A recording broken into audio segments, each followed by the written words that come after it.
fun. It's cool to walk around and see all the stuff. So different in how we are usually playing smaller shows. We usually playing hardcore shows. We usually playing inside. This is outside. It's festival style. So we're just getting used to doing stuff like that. Right. So you guys have been touring around with, I believe, Deftones. Yeah. So tell me about that experience. It's been awesome. It's been amazing. We never thought we were going to do anything like that. So the crowd's been liking it. They're like great guys. They treat us super well. They're one of my favorite bands of all time. So it's very good. Okay. Have you learned anything from touring with them that you're like, oh, this is something we should start doing? I definitely have. I talked to Chino yesterday, the singer, for a while, and he was just giving us advice about stuff. But they've been doing it for a long time. They're similar to us in the way that they started. We started when we were like 14 years old. They started when they were like 15 years old, and they're like a lot farther into that journey. So I have a lot of respect for them. A lot of respect. Absolutely.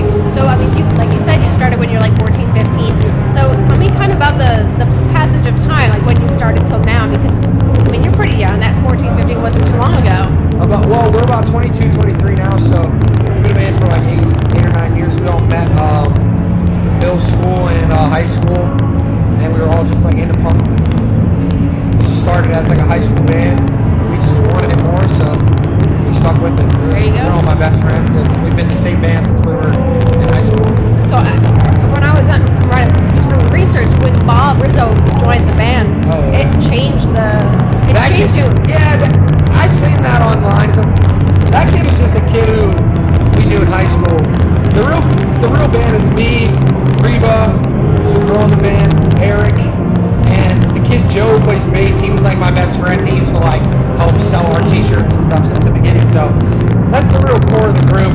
We had different people come and go, but we're the core of the group, kind of directing where it's going, Okay.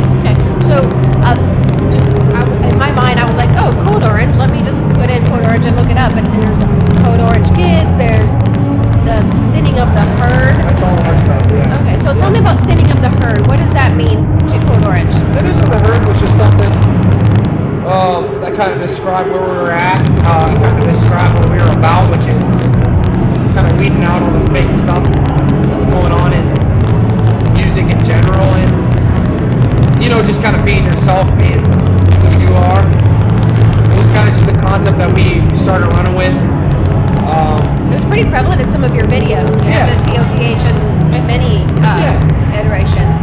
It's just kind of something that represented where we were at, where we thought kids who were into us were at. We're just weird kids who wanted to make weird, heavy music, and that's what we're gonna do. There's no boundaries to it. We're just gonna do what we want to do, no matter what the climate is and everything else. Gotcha. So I know your videos, you use Max Moore films to do that. He's got at least your videos have a very dark aspect to them. They're kind of creepy. So did Max Moore bring out the feeling that you were trying to portray from a visual perspective? Yeah, he's fantastic. We wrote out, kind of sat there and wrote out everything we wanted to be in the video, and then he took it and made a treatment of it, and he sent it back to me, and we just wanted it to represent the vibe that we were putting forward and what the music felt like to us. And I feel that's what we did. I feel the videos are individual, and they're a little different than other people's videos. They're influenced by a lot of other people's videos, but we just wanted to kind of stand out. They have a very horror film type of a feeling. Are you guys inspired by horror films? Yeah, that's definitely an element to the band, especially our guitar player, Eric. He's really into that kind of stuff. And we kind of took different influences.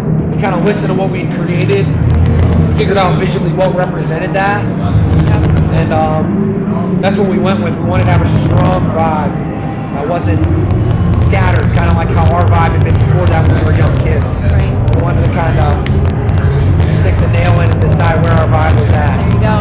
So we just went with that, Okay.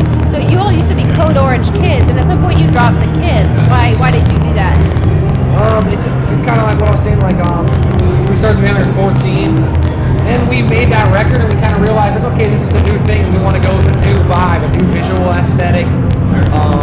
That you are an adult and full. I don't know if it's so much about being an adult because we're still young, and we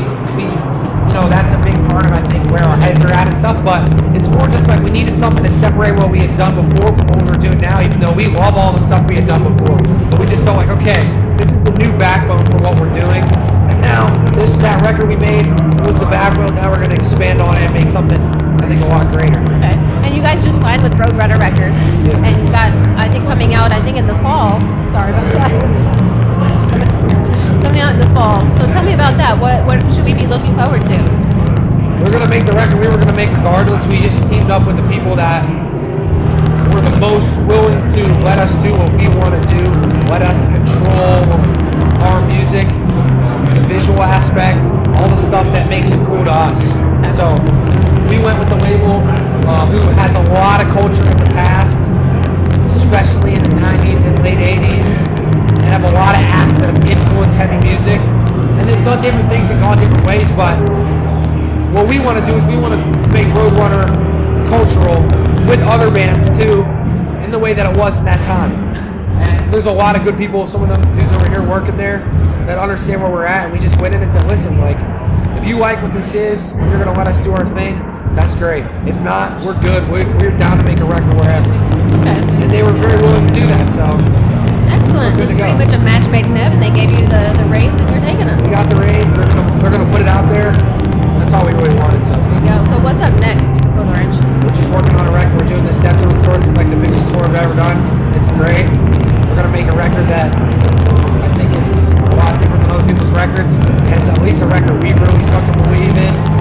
And you know, it's gonna be right. We're gonna do that record.